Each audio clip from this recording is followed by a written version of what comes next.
ഈശോ മിശിഹായ്ക്ക് സ്തുതിയായിരിക്കട്ടെ.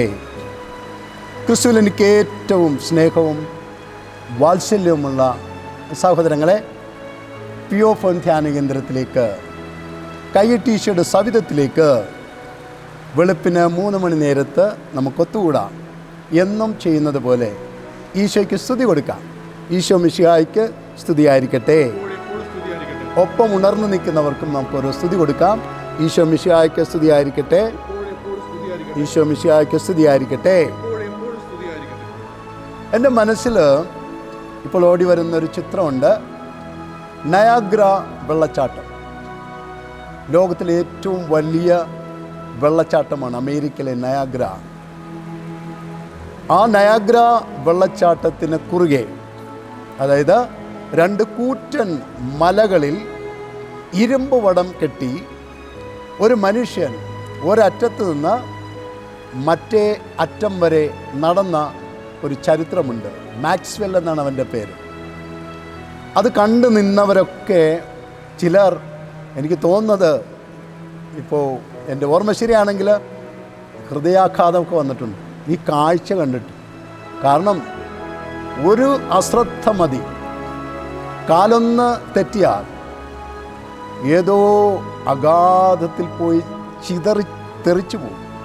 അത്രയും ഭയാനകമായ, അപകടകരമായ, വളരെയേറെ ധീരത ആവശ്യമുള്ള, അഡ്വഞ്ചറസ് ആയിട്ടുള്ള ആ യാത്ര അയാൾ കൃത്യമായിട്ട്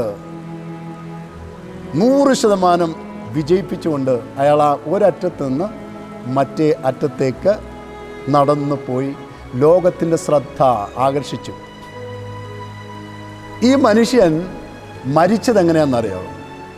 ഒരിക്കൽ അദ്ദേഹം വളരെ വേഗത്തിൽ പുറത്തു നിന്ന് വീട്ടിലേക്ക് വരുമ്പോൾ വീടിന് മുമ്പിൽ കിടന്ന കയറ്റുപായിൽ കാല് തട്ടി, കാല് തീട്ടി, തല ഇടിച്ച് വീണ് രക്തം ക്ലോട്ടായിട്ടാണ് മരിക്കുന്നത്. വലിയൊരു സാഹസം ചെയ്തു. പക്ഷേ മരിച്ചതോ അപ്രതീക്ഷിതമായൊരു ചെറിയ കാര്യം, അശ്രദ്ധയിൽ. അതുപോലെ ബാർക്ലേ എന്ന് പറയുന്നൊരു മനുഷ്യനാണ് കൊടും കാടുകളിലേക്കൊക്കെ പോയി വന്യമൃഗങ്ങളെ നേരിട്ട് കണ്ട് ഫോട്ടോ എടുത്ത വലിയ ധീരനായ, സാഹസികനായ ഒരു ഫോട്ടോഗ്രാഫറാണ്. അദ്ദേഹം മരിച്ചത് എങ്ങനെയാണെന്നറിയാവോ? തൻ്റെ വളർത്തു പൂച്ചയുടെ നഖം കൊണ്ട് സെപ്റ്റിക്കായാണ് മരിച്ചത്. ഞാനിത് പറയാൻ കാരണം ദാവീദിൻ്റെ ജീവിതമാണ്. ദാവീദിനെ ദൈവം ജസ്സയുടെ 12 മക്കളിൽ ദാവീദിനെ ദൈവം തൻ്റെ നെഞ്ചോട് ചേർത്ത് വെച്ചു. ജസ്സയുടെ 11 മക്കളും ശ്രേഷ്ഠന്മാരായിരുന്നു. കൂട്ടത്തിൽ ദാവീദ് മാത്രമേ ഉണ്ടായിരുന്നുള്ളൂ ബലഹീനനായിട്ടുള്ളവൻ. അവനെ ദൈവം രാജാവായിട്ട് വാഴിച്ചു. അത്രയേറെ ദൈവം സ്നേഹിച്ച ഒരാളാണ് ദാവീദ്. പക്ഷേ തന്നെ ഇത്രയും സ്നേഹിച്ച രാജകീയ സിംഹാസനത്തിൽ കൊണ്ടുവന്ന ദൈവത്തെ ഒരുപക്ഷെ മറന്നുകൊണ്ട് അവൻ തൻ്റെ ജീവിതത്തിൽ ഒരു വലിയ തെറ്റ് ചെയ്തു. തെറ്റ് മറ്റൊന്നുമായിരുന്നില്ല, തൻ്റെ സൈന്യാധിപനായിരുന്ന ഉറിയായുടെ ഭാര്യയെ ഇഷ്ടപ്പെടുകയും അവളുമായി ശാരീരിക ബന്ധം നടത്തുകയും അവൾ ഗർഭിണിയാവുകയും ചെയ്തു. ഇതറിഞ്ഞ് അതിൽ നിന്ന് തൽക്കാലം രക്ഷപ്പെടാൻ വേണ്ടി ദാവീദ് ചെയ്ത വിദ്യ എന്താണെന്നറിയാമല്ലോ? ഉറിയായെ യുദ്ധക്കളത്തിലേക്ക് അത് മുൻനിരയിൽ നിർത്തിക്കൊണ്ട് യുദ്ധത്തിന് പറഞ്ഞുവിടുകയും അവനതിൽ മരണപ്പെടുകയും ചെയ്തു.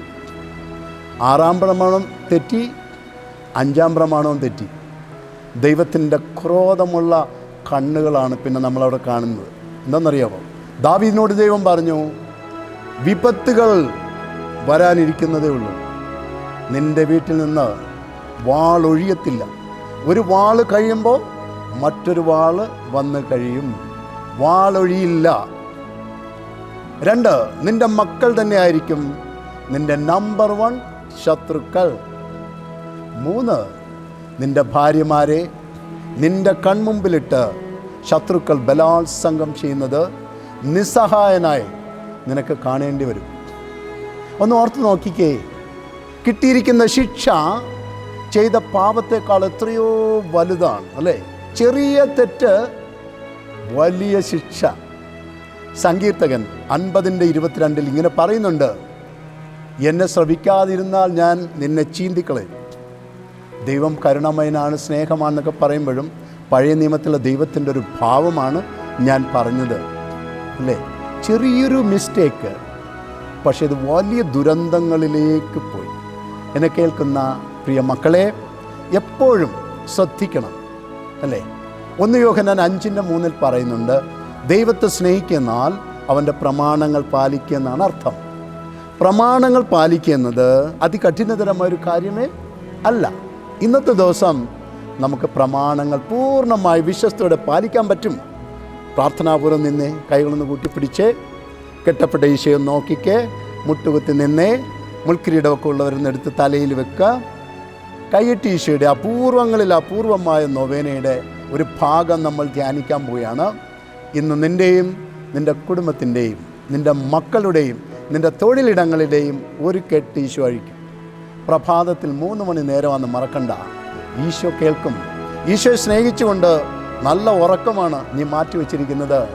തലയിൽ മുൾക്കിരീടമുണ്ട്, കല്ലും മണ്ണും ഒക്കെ ഇട്ട് അതിൻ്റെ പുറത്താണ് നീ മുട്ടുകുത്തിയിരിക്കുന്നതെങ്കിൽ ഈശോയ്ക്ക് നിന്നെ ഇഷ്ടമാണ്. കൈകൾ നീട്ടിപ്പിടിക്കാവോ?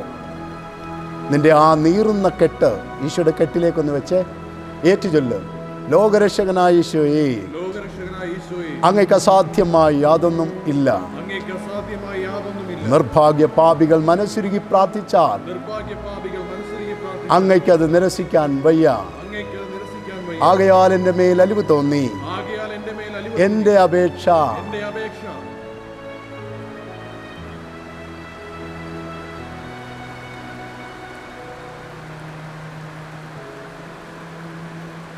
സാധിച്ചു തരണമേ. ആമേൻ. PO ഫോൺ ധ്യാന കേന്ദ്രം കൽപ്പറ്റ എല്ലാ വ്യാഴാഴ്ചയും കൈയിട്ട് ഈശോ നിന്നെ കാത്തിരിക്കുന്നുണ്ട്.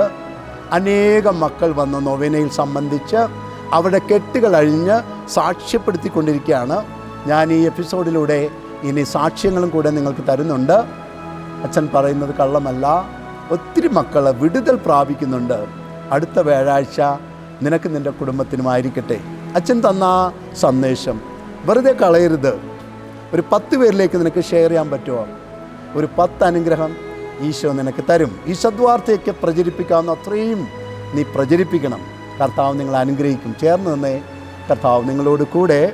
സർവശക്തനായ ദൈവം, നിത്യം പിതാവും പുത്രനും പരിശുദ്ധാത്മ ത്രിയേക ദൈവം നിന്നെ, നിൻ്റെ കുടുംബത്തെയും മക്കളെയും തൊഴിലിടങ്ങളെയും സകല സ്വപ്നങ്ങളെയും സമൃദ്ധമായി അനുഗ്രഹിക്കുമാറാവട്ടെ. ആമേൻ.